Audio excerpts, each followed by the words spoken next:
오늘 말씀은 동역이라는 제목으로 말씀 준비하고 여러분과 나누겠습니다. 부제가 동역자인가 동업자인가입니다. 동역, 동업자인가 동역자인가 제목으로 하나님 말씀 증거합니다. 여러분, 세상에서 가장 강한 생물은 무엇이라고 생각하십니까? 밀림의 사자일까요? 코끼리일까요? 코뿔소일까요? 아니면 하마일까요? 아닙니다. 세상에서 가장 강한 생물은 개미입니다. 뭐라고요? 개미. 그 중에서 도릴러스라고 하는 아프리카 군대 개미는 정말 어마무시하다고 합니다.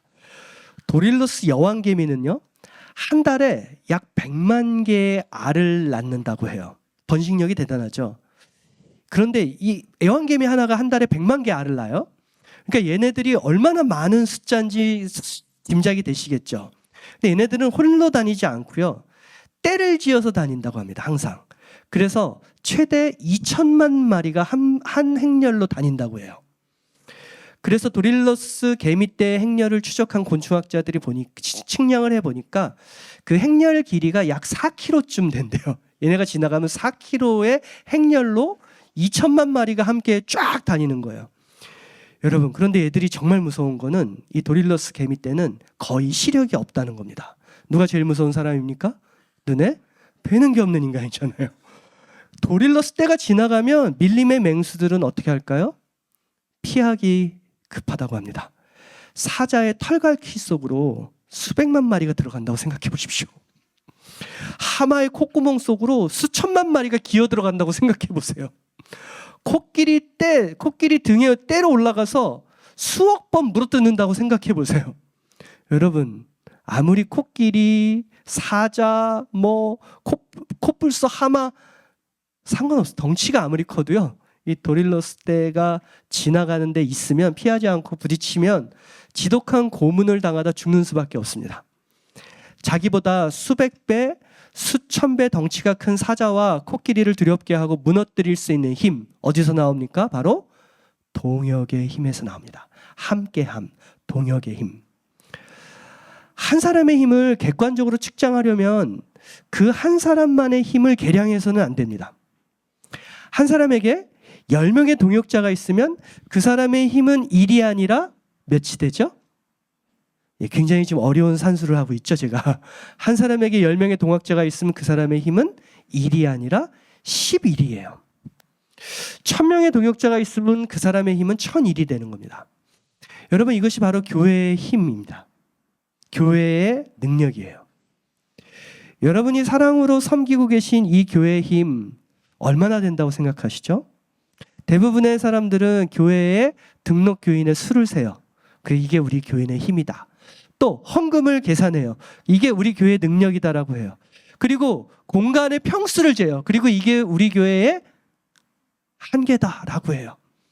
여러분, 그러나 하나님께서는요, 그런 것으로 교회의 힘을 측량하지 않으십니다.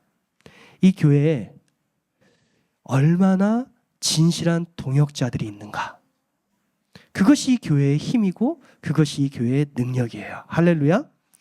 이 시대를 보십시오. 하나님께서 교회로 흘려보내주시는 부흥의 물결이요, 예전과 같지 않습니다. 예전에는 깃발만 꽂으면, 십자가만 세우면 교회로 사람들이 몰려들었죠. 하나님이 거센 부흥의 물결을 흘려보내주실 때가 있었지만 지금은 그런 시대가 아니에요. 지금은 하나님께서 잔잔한 시냇물 같은 부흥의 물길을 보내주세요. 이런 시대 속에서 각 교회는 예전과 같이 세속적인 힘을 갖지는 못해요. 일부 대형 교회들 빼고요.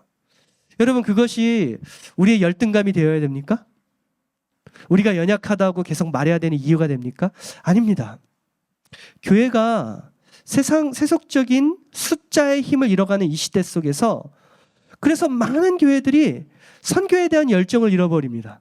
아예 선교를 포기하고 말죠. 왜요?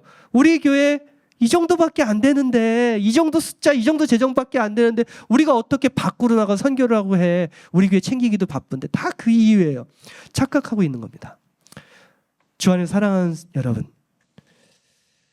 이 교회가 함께하는, 여러분의 교회가 동행하기로 시작한 뉴라이프 선교협의회, 우리 NLMA 형제교회들은 다르죠. 아무리 작은 교회라도요, 우리는 한 교회만으로는 이 시대 속에서 감당할 수 없는 선교와 교회 개척 사역을 감당할 수 있는 힘을 갖게 돼요. 함께 하니까 가능한 거예요. 뉴라이프 선교협의회를 섬기는 사람으로서 저는 이 자리를 빌어서 여러분께 진심으로 감사드립니다. 여러분이 그 동역의 힘을 함께 더해주고 계신 거죠. 그리고 그 동역의 길을 활짝 마음을 열고 열어주신 여러분의 담임 목사님 박형렬 목사님께 진심으로 감사드려요. 그리고 그 뒤에 계신 하나님을 찬양합니다. 오늘 본문 전도서 4장 12절 다 같이 한번 읽어볼까요? 시작. 한 사람이면 패하겠거니와 두 사람이면 맞설 수 있나니 세 겹줄은 쉽게 끊어지지 아니하리라. 여러분, 이 말씀은 말할 것도 없이 동역의 힘, 동역의 능력에 대한 말씀입니다. 그런데요, 잘 들으십시오 여러분.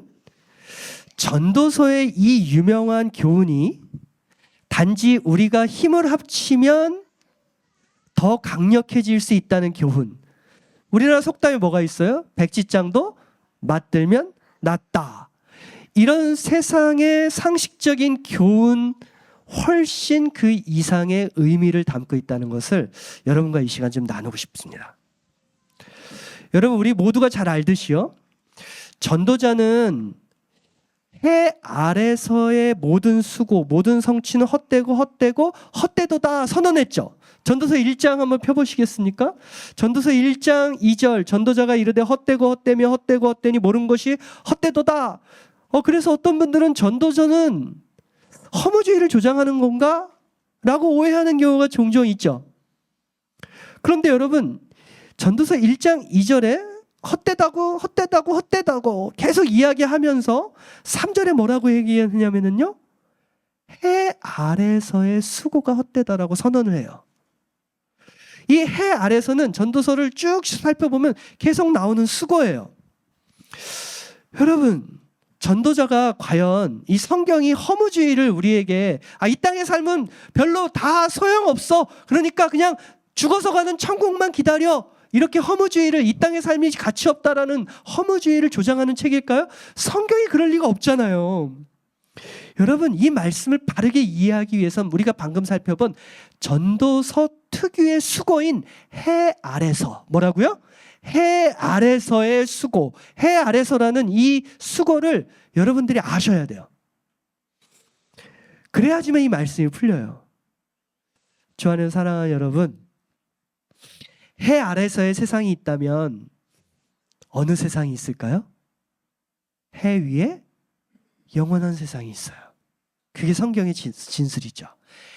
해 아래서의 유한한 세상이 그냥 끝나는 게 아니라, 우리가 죽으면 끝나는 것이 아니라 우리의 삶은 해 위에 영원한 세상으로 반드시 연결되어야만 해요. 그것이 바로 구원이에요. 여러분, 해 아래서의 이 허무한 세상, 해 아래서 아무리 많은 것을 얻고 많은 것을 성취해도 결국 허무할 수밖에 없는 이 해 아래서의 삶은 어떻게 하면 가치 있어지고 의미 있어지고 활기가 충만한 삶이 될 수 있을까요? 돈 많이 벌면요? 아니요, 그것도 결국은 헛돼요. 그 삶이 의미가 있어지려면 반드시 해 위의 영원한 삶과 연결되어야만 합니다. 할렐루야. 자, 여러분, 우리의 허무로 끝날 수밖에 없는 해 아래에서의 삶을 영원한 해 위의 세상과 삶과 연결시켜 주신 다리가 이 땅에 내려왔죠. 그 다리의 이름은 무엇입니까? 바로 우리 구주 예수 그리스도신 거예요. 그래서 예수님만이 우리의 소망이 되신다라고 하는 겁니다. 예수 믿으면 갑자기 복권을 맞고 갑자기 비즈니스가 잘 되고 이 땅에서 아무 문제가 없어지는 것이 아니라, 예수 믿으면 이 땅에서 무엇을 해도 허무함에 갇혀서 끝날 수밖에 없는 인생이 영원한 하나님 나라랑 연결돼서 이 땅에 무엇을 해도 우리가 의미를 갖게 되고 활기가 충만한 삶을 살게 되는 가치 있는 삶을 살 수 있게 된다는 거예요. 그 가치는 영원한 세상과 이어져서 영원한 하나님 나라에서 우리가 우리 구주 예수 그리스도와 함께 요한계시록이 말했듯이 세세토록 왕노릇하며 살게 되는 것이죠. 할렐루야. 오늘 본문 전도서 4장은요. 예수님이 없기 때문에 해 위의 영원한 세상과 단절되어 버린 채 어떻게 해도 허무함에 빠질 수밖에 없는 해 아래서의 세상에, 해 아래 세상의, 해 아래서만 살아가는 사람들의 특징 셋을 보여줍니다. 첫 번째, 전도서 4장 1절에 나오는 학대받는 이들의 눈물이에요. 여러분, 이 세상을 보십시오. 어떻습니까? 왜 사람들이 힘을 가지려고 하죠? 왜 힘을 가지려고 하죠? 예, 짓밟히기 싫어서 아니에요? 무시받기 싫어서 아니에요? 그렇죠. 어떻게든 사람들은 돈이라는, 권력이라는, 지위라는 힘을 갖기를 원해요. 사람들 밑에서 밟히기 싫어서 그래요. 내가 밟는 자가 될지언정 밟히기 싫은 거죠. 그런데 이런 해 아래서의 힘을 가진 사람들이 자신의 힘을 갖고 약자들을 돕기는커녕 착취하고 학대하는 모습을 본 전도자가 그 모습을 목격한 거예요. 여러분, 그런 해 아래서의 세상, 학대받는 이들의 눈물이 가득합니다. 여러분, 그런 세상의 모습을 사자성어로 뭐라고 하죠? 바로 약육강식이라고 하잖아요. 강자가 약자를 잡아먹는 세상. 이런 세상에서는 항상 경계해야 합니다. 절대로 경쟁에서 뒤처져서는 안 돼요. 그쵸? 왜요? 잡아먹히니까요. 그러니 그런 해 아래 세상에서 살아가는 우리는 항상 어때요? 마음이 쫓기고 불안하죠. 문제는요, 진짜 문제는요, 그런 모습이 해 아래에 존재하는 우리 교회에도 드러나고 있다는 게 진짜 문제예요. 교회에서 누가 대접받죠? 교회에서 누가 상석에 앉죠? 네, 세상과 똑같잖아요. 너무 서글프지 않아요? 너무 마음 아프지 않나요, 여러분? 교회는 세상의 논리로 지배되어서는 그런 곳이 되어서는 안 됩니다. 교회는요, 항상 약한 자가 상석에 앉아요. 예수 그리스도의 뜻대로 움직여야 되는 것이 교회인데, 이 교회가 안타깝게도 해 아래서의 이 세상의 모습과 너무 닮아 있다는 것입니다. 두 번째, 해 위의 영원한 세상과 단절된 해 아래 세상의 특징은 4절 보시면은요, 시기와 질투로 가득하다는 것입니다. 여러분, 어때요? 남들이 잘 되면 기쁘십니까? 다르게 물어볼게요. 우리 옆 교회가 막 부흥하면 여러분의 교회는 막 기쁘십니까? 배 아프지 않아요? 살짝. 좀 시기가 질투가 나지 않나요? 사촌이 땅을 사면 배가 아프다라는 속담 아시죠? 여러분, 사촌이 땅을 사면 배가 아픕니까? 여러분, 친한 친구가 집을 사면 배가 아프십니까? 이웃이 비즈니스가 잘 되면, 성공하면 배가 아프십니까? 지난주에 그 실화입니다. 정말 놀라운 사건이 있었습니다. 제가 집에 돌아갔는데, 고생해서 돌아갔거든요. 지난 비행기 막 캔슬되고 돌아갔는데 제 아내가 그런 얘기를 하는 거예요. 여보, 진짜 우리 집안에 놀라운 일이 있었다? 그래서 뭐? 장난하는 줄 알고 뭐? 그랬더니 제 아내의 작은 외삼촌, 그러니까 제 장모님의 남동생, 그러니까 저희랑 상관없는 분이라는 얘기예요. 그분이 한국에서 연금 복권인가 뭔가 하여튼 복권을 이렇게 우연히 사셨는데 글쎄 1등 되셨대요. 예, 진짜요. 싫어요. 그래서 앞으로 20년간 매달 700만 원씩 받게 되셨답니다. 여러분, 그 소식을 듣고서 제가 배가 아팠을까요? 저 목사입니다. 잘 대답하셔야 돼요. 제가 배가 아팠을까요? 아니면 너무 기뻐했을까요? 배는 안 아팠는데요. 제가 진작에 자주 연락을 좀 드리면서 할 걸, 이런 생각을 좀 했어요. 여러분, 사랑하는 친구가, 교우가 잘 되고 집 사면 배 아프세요? 안 아프세요? 사촌의 땅을 사면 배 아프다. 여러분, 이 속담의 원래 의미가 뭔지 아십니까? 이거에 사실 일제시대 때, 일정시대 때 이 속담을 우리나라 국민성이, 민족성이 이렇게 하찮다라고 일본 사람들이 왜곡해서 그렇게 만든 건데요. 이 속담의 뜻은 원래 시기 질투로 가득한 우리나라 사람들의 마음, 민족성을 말하는 게 아니에요. 사촌이 땅을 사면 왜 배가 아팠냐면요, 우리 조상들께서는요 전통적으로 농경사회였잖아요. 자, 농경사회에서는 새로운 밭을 사고 땅을 사면 그 땅을 비옥하게 해주려면 뭘 뿌려요? 비료를 뿌려야 되는 당시는 비료가 없잖아요. 화학지료 같은. 그래서 인분을 뿌렸단 말이에요. 내 사촌이 땅을 사면 그 땅을 비옥하고 거름지게 해주기 위해서 우리 민족은 어때요? 자동적으로 몸이 움직이는 거죠. 그래서 배가 아픈 겁니다. 그런 썰이 있다는 거죠. 누구도 이게 어떤 거 정확한지 몰라요. 여러분 어떻게 생각하십니까? 기왕이면 후자로 생각합시다. 하지만 우리가 사는 세상의 민낯은요, 이웃이 달되면 함께 기뻐하고 서로를 축복해주는 세상이 아닙니다. 교회라고 다르지 않다는 게 비극이에요. 옆 교회가 잘 되면 축복보다는 배가 아프죠. 하지만 여러분이 정말 감사하게도 뉴라이프 선교협의회 NLMA의 한 형제교회로서 동행해주기 시작했는데요, 저희 현 선교협의회는 전혀 다릅니다. 진짜 함께 웃고요, 정말 함께 우는 하나님 나라의 모습이 저희 공동체 안에는 존재해요. 함께 동역자 되신 여러분들 진심으로 환영하고 너무나 감사드려요. 홀로 존재하는 교회가 아니고요, 함께 캄보디아 선교와 또 이 땅에 하나님의 나라 교회를 개척하는데 손을 맞잡고 함께 나가는 진실한 공동체가 우리 NLMA 공동체고, 여러분들이 이제 함께 해주시는 겁니다. 힘이 더 늘어난 거예요. 세 번째, 해 아래에서의 모습은 6절, 끝없는 탐욕으로 혼자 독점하려는 비정함입니다. 전도자는 6절에서 뭐라고 얘기하냐면요, 두 손을 가득하게 채우려는, 즉 혼자 다 가지려는 모습을 비판합니다. 여러분, 이런 현상이 가장 두드러지게 나타나는 곳은 어디일까요? 예, 슬프게도 교회입니다. 한때 모든 동네 주택가에 쇼핑버스를 보내던 대형 마켓들이요, 지금은 골목상권 생존을 위해서 버스 보내기를 멈춰 있어요. 그런데 여전히 교회는 하고 있습니다. 버스 보내기는 그냥 일례일 뿐이죠. 팬데믹 이후 큰 교회들은요, 부흥이라는 미명 아래서 더 나은 시스템, 더 나은 환경으로 교인들을 끌어모읍니다.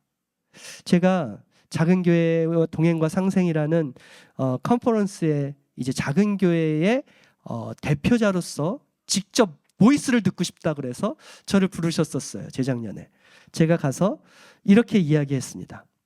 여러 가지 이론도 있고 다 좋습니다. 그런데 목사님들, 이렇게 해주시면 진짜 작은 교회들은 도움이 될 겁니다. 제가 뭐라고 했냐면요, 작은 교회에서 떠나신 분들 큰 교회 가시면 어느 교회에 섬기셨는지 쓰잖아요. 그러면 이웃의 작은 교회에서 오신 분들이면 다시 돌아가라고 할 수는 없는 거 아니에요. 환영해 주시되 그분들이 내시는 헌금은 1년에서 2년만큼은 그 직전 교회에다 보내주십시오. 그런데 작은 교회 목사님들 이쪽에서 다 아멘 하시는데 큰 교회 목사님들 다 고개 팍 숙이세요. 나눠주고 싶지 않은 거예요. 한 손에 두 손에 가득했으면 하나를 주면 되는데, 여러분, 제 둘째 아이가 너무 제가 사랑하는 아이인데 얘가 약간 좀 욕심이 많은 아이 있잖아요. 빵이 3개 있으면 자, 두 손에 잡았어요. 그럼 하나 어떻게 하면 되죠? 나눠줘 하면 친구가 나눠줘야 되는데 얘는 입에다 물어버려요. 여러분, 이 땅에 하나님의 교회가 그래서 되겠습니까? 안 된다는 거 우리가 알잖아요. 어떻게든 부흥이라는 미명 아래서 홀로 승자가 되어 독식하려는 세상의 정신을 욕망하고 홀로 우뚝 서려 나는 승리한 교회다, 승리한 성도다라고 말하고 싶은 이 교회 생태계의 안타까운 현상. 여러분, 그 결론은 과연 무엇입니까? 전도자에 따르면, 오늘 전도서에 따르면 그러한 승리, 성공, 부흥이라고 부를지라도 부흥은 결코 하나님 나라에선 아무런 의미가 없이 반드시 허무한 것으로 탄로날 것이라고 전도자는 선언하고 있는 것이죠. 할렐루야. 그러면 우리는 그런 허무함을 쫓아가서는 안 되잖아요. 전도자는 이런 세상의 허물을 극복하는 방법을, 그 해법을 전도서에서 우리에게, 오늘 본문에서 우리에게 제시합니다. 그 해법은 바로 연합, 그 해법은 바로 동역자들과 함께 가라는 겁니다. 10절. 혹시 그들이 넘어지면 하나가 그 동물을 붙들어 일으키려니와 홀로 있어 넘어지고 붙들어 일으킬 자가 없는 자에게는 화가 있으리라. 여러분, 거대한 공룡도요 넘어질 때가 있습니다. 참고로 공룡은 넘어지면 못 일어납니다. 아무리 강하고 부유해도 넘어지는 날이 있어요. 여러분, 아무리 여러분이 자신만만한 삶을 살고 계셔도 어떤 인생도 반드시 넘어지는 날이 있어요. 여러분, 그럴 때 여러분에게 필요한 것은 돈이 아니에요. 여러분에게 그럴 때 필요한 날은 그런 날에 필요한 것은 여러분이 넘어졌을 때 진심으로 다가오고 부축해주고 일으켜줄 수 있는 친구가 필요합니다. 옆분을 보십시오. 앞뒤 좌우를 한번 쭉 둘러보세요. 한 1, 2초 드릴게요. 쭉 둘러보세요. 자, 여러분, 서로가 서로에게 그런 분들이세요. 하나님의 교회는요, 취미가 비슷한 사람들끼리 모아놓은 곳 아닙니다. 그렇잖아요. 여러분, 어떤 운동 좋아하십니까? 축구 동아리를 가시던가요? 그러면 취미나 취향이 비슷한 사람들끼리 모아놓은 데는 교회 말고 더 많아요. 왜 속 시끄럽게 여기 모여 계세요? 여러분들, 하나님께서 이렇게 모아두신 이유는요, 서로에게 동역자가 되고 흔들리는 날에, 넘어지는 날엔 반드시 서로가 서로를 일으켜주는 동역자가 되라고 불러주신 거예요. 여러분 중에 누가 한 분이 넘어지신 날엔 반드시 여러분의 공동체의 동역자들이 그에게 찾아가시고 그를 일으켜 세우시길 주님의 이름으로 축원합니다. 그것이 바로 해 아래의 허물을 극복하는 전도자의 해법이에요. 두 번째, 11절. 두 사람이 함께 누우면 따뜻하거니와 한 사람이면 어찌 따뜻하랴. 자, 여러분, 이 말씀은 싱글들이 들으면 굉장히 기분 나빠할 말씀입니다. 두 사람이 함께 누우면 따뜻하거니와 한 사람이면 어찌 따뜻하랴. 여러분, 커플이 되어야 한다, 이런 말씀일까요? 그럴 리가요. 그러면 싱글들은 이 말씀에 실족하겠죠. 여러분, 굉장히 이 말씀 보면서 상처받은 싱글들이 있다고 하는데요, 그런 말씀이 아니에요. 전도서가 쓰여진 시공간은요, 팔레스타인 지역이고 2000년 전이에요. 2000년보다 훨씬 더 됐죠. 3500년. 낮에 45도까지 팔레스타인 지역은 올라가고요, 밤에 영하 5도까지 떨어져요. 이 텍사스도 장난 아니더라고요. 뭐 추웠다 더웠다, 그렇죠? 근데 팔레스타인 지역은 더해요. 약 50도의 일교차가 있어요. 밤에 그 태양볕이 내리치던 그 사막인데 밤에 이 팔레스타인 사람들은 뭘 했어요? 양을 쳤잖아요. 광야에서 뼈가 시리는 추위 속에서, 영하 5도까지 내려가는 그 추위 속에서 유대인들의 주업인 목축을 하다가 광야에서 밤을 지새우려면, 여러분, 목동들이 어떻게 해야 될까요? 네, 목동들이 함께 나아가서 서로의 체온을 의지해서 밤을 지샐 수밖에 없는 거죠. 바로 그 장면이에요. 커플들은 같이 자고 뭐 싱글들은 혼자, 이런 게 아니라고요. 사랑하는 여러분, 주 안에 사랑하는 여러분, 여러분 모두의 인생엔 필연적으로 추운 계절이 옵니다. 그렇죠? 여러 번 지나셨잖아요, 추운 계절. 그때 함께 체온을 나눌 친구가 필요합니다. 여러분의 교회도 추운 겨울을 지날 땐 그런 진실한 동역자들이 필요해요. 바로 뉴라이프 선교회비회가 그런 동역자예요. 여러분 교회의 친구가 되어주고 싶습니다. 여러분들도 그런 진실한 친구와 동역자로 우리 함께 해주시길 주님의 이름으로 축원합니다. 그리고 여러분이 2주밖에 안 됐지만 4주 지나고 나서는 제게도 그런 친구가 되어주셨으면 좋겠어요. 제가 더 추운 계절을 맞이할 때 여러분들에게 박 목사님 통해서 기도 제목 부탁하면 온 교회가 저를 위해서 기도해 주신다는 게 지금 섬기는 교회가 없는 목회자에게는 얼마나 큰 힘이 되고 위로가 될까요? 그런 관계가 되어주시길 바랍니다. 그런데 그 전에 여러분, 서로가 서로에게, 하나님께서 이 귀한 교회로, 이 주님의 몸을 이루는 동역자로 여러분들을 이곳에 불러 모아주신 거 우연이 아니에요. 서로가 그런 존재가 되어주시길 주님으로 축복합니다. 여러분, 여기까지만 이야기하면 사실은 세상의 처세술이나 인간관계론과 크게 다를 바가 없게 되겠죠. 그런 친구, 그런 진실한 동역자 있으면 분명히 인생에 도움은 됩니다. 하지만 그렇다고 해서 그런 사람이 아무리 진심을 가져도 해 아래 세상의 허무함에 갇힌 여러분에게 이 해 아래서의 특유한 극복할 수 없는 이 허물을 극복할 능력을 줄 수 있겠습니까? 사람이? 없죠. 자, 그래서 전도자는 12절에 자신의 말을 이렇게 이어가는 거예요. 다 같이 한번 읽을게요. 크게 한번 읽어주세요. 시작.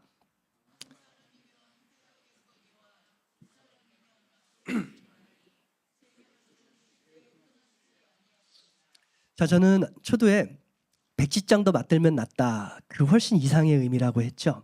이제 그 말씀을 풀어볼게요. 여러분 12절을 자세히 한번 보시면 한 사람이 나오고 두 번째 사람이 나오죠. 그렇죠? 자, 그런데 세 번째 사람이 등장할 때는 어떤 표현을 씁니까? 세 겹줄이라고 해요. 세 사람이 아니라. 왜 갑자기 세 겹줄일까요? 자, 앞문맥을 좀 더 면밀하게 보시면 9절, 10절, 11절 모두 다 한 사람보다 두 사람이 낫다라고 진술을 해요. 12절도 한 사람이 두 사람보다 낫다라고 역시 진술을 해요.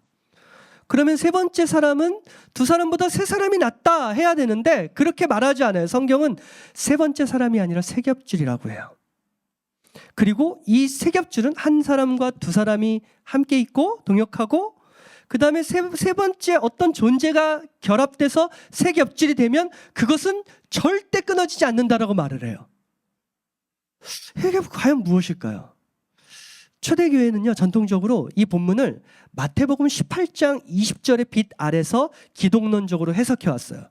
여러분, 마태복음 18장 20절 다 같이 한번 찾아볼게요. 마태복음 18장 20절.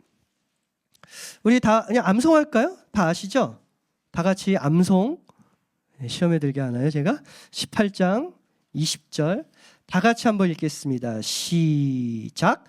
두세 사람이 내 이름으로 모인 곳에는 나도 그들 중에 있느니라. 황금의 입이라고 했던 초대교부 요한 크리스토톰, 밀란의 암브로스, 그리고 초대교회의 전도서 강해로 특별히 탁월하게 널리 받아들여졌던 제롬과 같은 초대교회의 위대한 교부들은 전도자가 언급한 세 번째 사람이 아닌 이 세 겹줄을 바로 오늘 마태복음 18장 20절 두세 사람이 내 이름으로 모인 곳에는 나도 그들 중에 있느니라는 주님의 말씀과 연결시켜요. 예수님의 말씀의 빛 아래서 구약을 다시 들여다보면 이런 해석이 되죠. 세 겹줄이 결코 끊어지지 않으면 한 사람보단 두 사람이, 두 사람보단 세 사람의 협동이 더 중요하다, 이런 의미가 아니고요. 두세 사람이 주님의 이름으로 함께 모여서 동역하면 그곳에 누가 계신다고요? 예수님이, 그곳에 하나님의 영이신 성령님이 계시기 때문에 결코 끊어지지 않는 우주에서 가장 강력한 힘을 갖게 된다는 것입니다. 그래서 한 주석가는 결코 끊어지지 않는 이 세 겹줄에 대해 이렇게 진술했습니다. 너와 내가 함께하면 그곳엔 하나님이 반드시 함께 하신다. 좀 길지만 우리 옆분하고 한번 해볼게요. 자, 따라해 보십시오. 너와 내가 함께하면 그곳엔 하나님이 함께 하신다. 여러분, 이것이 교회의 능력입니다. 주 안에서 동역자 되신 여러분, 교회의 가장 큰 능력 무엇입니까? 교회의 가장 큰 능력은 숫자가 아닙니다. 숫자의 우상에서 우리는 좀 벗어나야 돼요. 숫자가 아니에요. 교회의 능력은 사람 많이 모이는 게 아닙니다. 교회의 능력은 평수 넓어지는 게 아니고요. 교회의 능력은 재정 많아지는 게 아니고요. 교회의 능력은 우리가 진실하게 한두 사람이라도 동역자가 되는 것.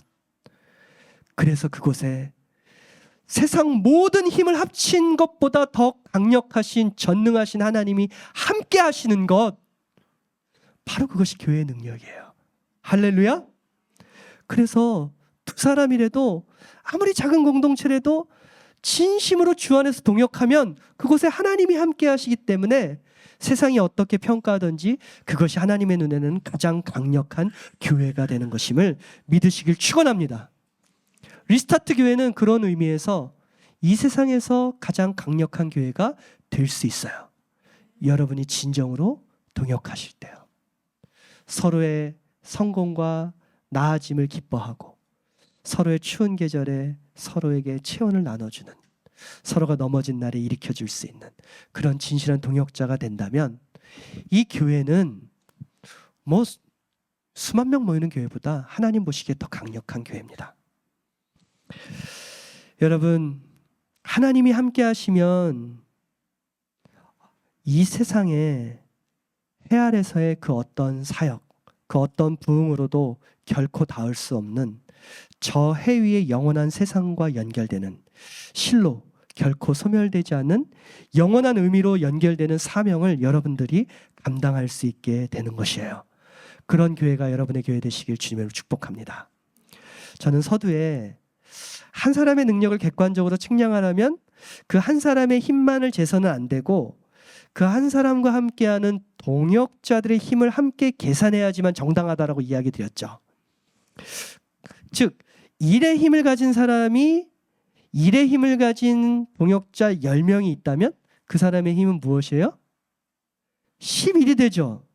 그런데 여러분, 저는 이제 그것보다 더 본질적이고 중요한 한 가지 사실을 알려드리고 싶습니다. 그것은 무엇이냐면요, 아무리 미약한 교회, 미약한 사람이라 할지라도, 2사람이라 할지라도, 3사람이라 할지라도 거기에 진정한 연합과 동역이 있다면 거기에 누가 함께 하세요? 하나님이 함께 하세요. 하나님이 함께 하시면 플러스 몇이 됩니까? 무한대가 되잖아요.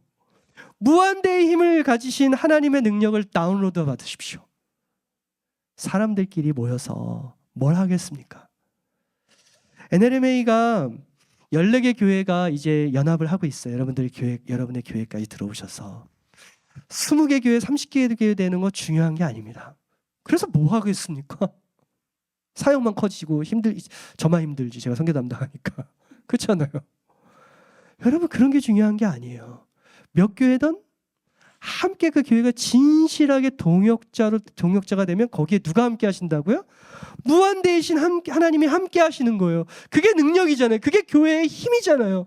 여러분, 교회와 교회가, 성도가 성도와 연합해야 되는 진짜 이유가 바로 여기에 있는 것입니다.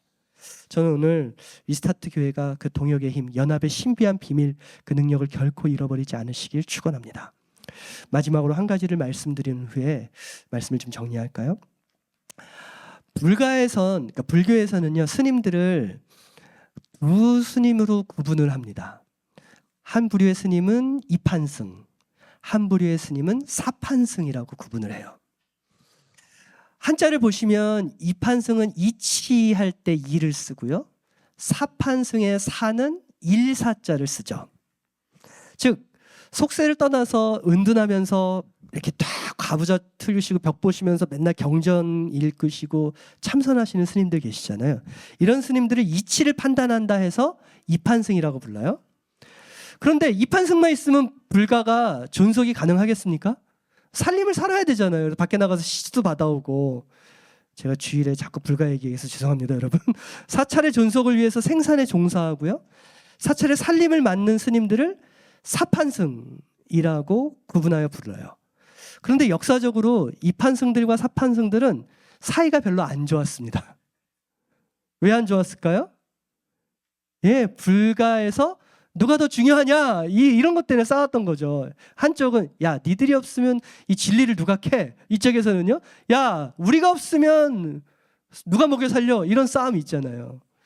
그런데 조선시대 때 이게 확 바뀌어버립니다. 조선시대 때는 조선 정부가 어떤 정책을 썼죠? 승유억불, 그쵸? 유교를 숭상하고 불교를 탄압하는 정책을 썼죠. 그래서 불교가 굉장히 쪼그라들었어요. 위기를 느꼈어요. 그때 스님들이 야, 이래도 안 되겠다, 우리 힘을 합치자. 불가의 생존을 위해서 특별히 이판승들과 사판승들이 그만 싸우고 힘을 합쳤습니다. 그리고 불가가 존속이 된 거죠. 여러분 이때 나온 말이 뭔지 아세요? 바로 이판사판입니다.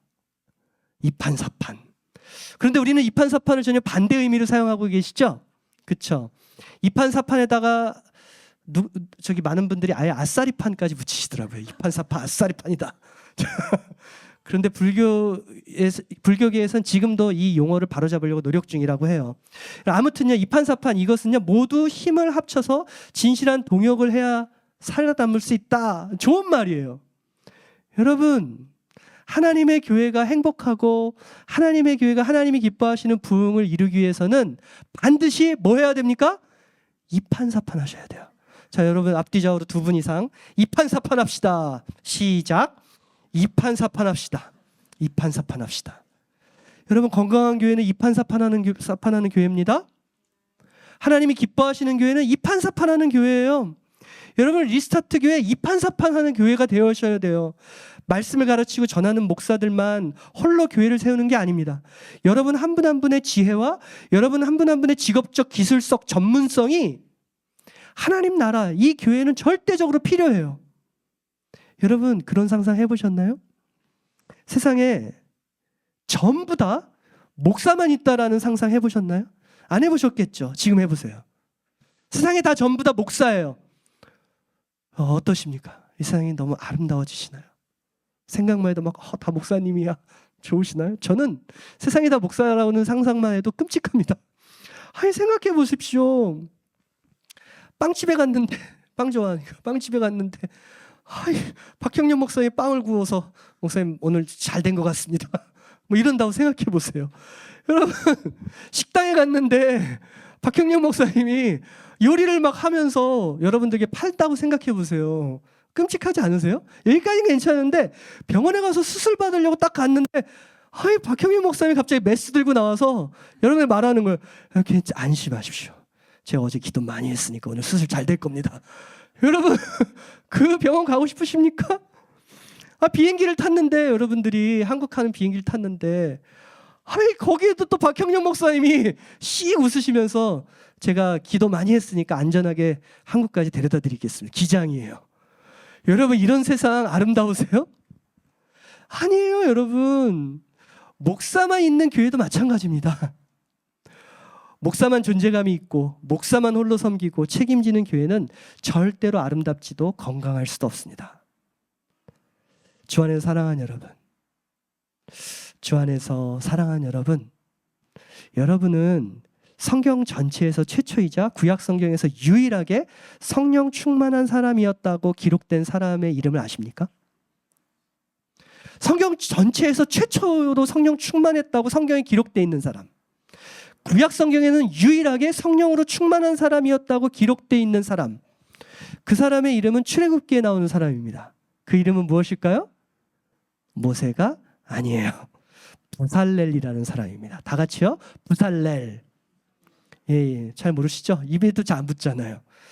모세는 그 이름을 모르는 사람이 없는데 부살렐은 그 이름을 아는 분들이 많지 않습니다.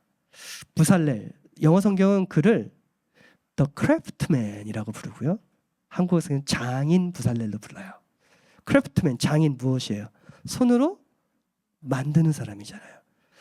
그런데 출애굽기 31장 3절을 보면 하나님께서는 부살렐에게 하나님의 영을 충만하게 부어주셨다 기록합니다. 자, 하나님께서 부살렐에게 하나님의 영을 충만하게 부어주셨어요. 성령 충만했어요. 그러면 성령 충만하면 일단 뭐 해야 되죠? 여러분들의 상식적인 생각에는 성령 충만하면 교회 나와서 열심히 기도하고 봉사하고 사역 생각하잖아요. 그런데요, 너무 재밌게도 흥미롭게도 출애굽기 31장 후반부를 보면 성령 충만한 부살렐이, 성령 충만한 후에 부살렐이 한 일은 그의 지혜와 지식과 그의 재주로 광야에 성막을 짓는 일이었습니다. 여러분, 모세만 있었다면 성막이 지어질 수 있었을까요? 교회는요, 모세만 필요한 게 아닙니다. 부살렐도 필요한 겁니다. 이판사판 다 필요하다고요. 하나님 나라는 모세와 부살렐이 성령 충만하여 진정한 동역, 이판사판할 때 비로소 건강하게 세워지는 것임을 기억하시길 축원합니다. 하나님의 교회는 목사 한 사람만의 수고로 세워지진 법이 없습니다. 하나님의 교회는 사역자들 몇 명, 리더십들 몇 명의 헌신으로만 건강하게 세워질 수 없어요. 하나님의 교회는 여러분 모두가 성령 충만해서 여러분이 가진 지혜와 지식과 기술 그 모든 것을 합하여 동역함으로써 이판사판함으로써 세워지는 것이죠. 선교 현장도 마찬가지입니다. 저희 NLMA 뉴라이프 선교협의회 선교 현장에는 여러분들의 지혜와 지식 그리고 전문성이 절대적으로 필요해요. 이판사판의 동역이 교회와 선교의 하나님 나라의 핵심임을 잊지 마시길 축원합니다. 자, 말씀해 줄게요. 전도서 4장 12절 한 사람이면 패하겠거니와 두 사람이면 맞설 수 있나니 세 겹줄은 쉽게 끊어지지 않으니라. 정리할까요? 두 사람의 아무리 작은 두 사람이라 할지라도 진실한 동역이 있다면 거기에 무엇이 있습니까? 결코 끊어질 수 없는 세 겹줄, 즉 우리 하나님의 임재가 있습니다. 우리가 섬기는 하나님은 삼위일체 하나님이십니다. 할렐루야. 삼위일체 하나님은 공동체세요. 완벽한 공동체. 그것이 하나님이 우리가 믿는 하나님이십니다. 그 하나님께서는 당신의 형상대로 인간을 만드셨다고 하잖아요. 그러면 우리는 그 공동체 완벽하신 삼위일체 하나님의 형상을 닮았다면 무엇으로 존재해야 되죠? 공동체로 존재해요.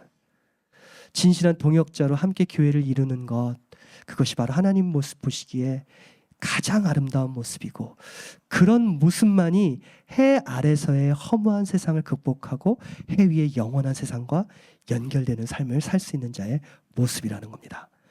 그렇게 주의 일을 함께하는 사람들을 우리는 동역자라고 부릅니다. 이 동역자는 헬라어로 슈네르고스라는 단어를 쓰는데요. 그 뜻은 단지 일을 같이 한다는 게 아니라 짐을 같이 진다, 멍에를 같이 진다는 뜻입니다. 슈네르고스. 어떤 무명인이 동역자와 동역자에 대한 이런 글을 썼습니다. 읽어드릴게요. 동역자는 어떻게 하든 내가 더 짐을 지려 하고 동업자는 어떻게든 내가 덜 지려 합니다. 동역자는 고난의 순간에 함께 하지만 동업자는 영광의 순간에만 함께 하려 합니다. 동역자는 더 많이 수고하려 하고 동업자는 더 많은 이익만을 구합니다. 동역자는 서로의 수고와 헌신에 마음을 두지만 동업자는 자기의 수입에만 마음을 둡니다. 그러므로 동역자는 고난의 끝까지 함께하고 동업자는 이익이 사라지면 가차없이 떠나버립니다. 사랑하는 주 안에 사랑하는 성도 여러분, 직접 보시진 않아도 서로의 얼굴을 한번 생각해 보시겠어요? 그리고 이 교회에 함께 모인 여러분들을 상상해 보십시오. 여러분들 동역자세요? 서로가 서로에게 진실한 동역자인가요? 단지 어떤 사역이라는 딱지 붙여놓은 일 같이 하는 동업자 말고요. 이익이 되지 않아도 헌신할, 서로를 위해서 헌신하고 수고할 준비가 되어 있는 동역자들이십니까? 여러분들 서로가 진실한 동역자가 되어주시길 주의 이름으로 축원합니다. 두 사람이라도 세 사람이라도 그런 진실한 동역자들이 이 교회에 존재할 때 여기에 누가 계신다고요? 전능하신 하나님이 함께 하십니다. 그러면 결코 끊어질 수 없는 세상에서 가장 강력한 공동체가 될 것입니다. 그 능력으로 이 교회를 세우시는 여러분 다 되시길, 이 리스타트 교회 되시길 주님의 이름으로 축원하고 축복합니다. 기도하겠습니다.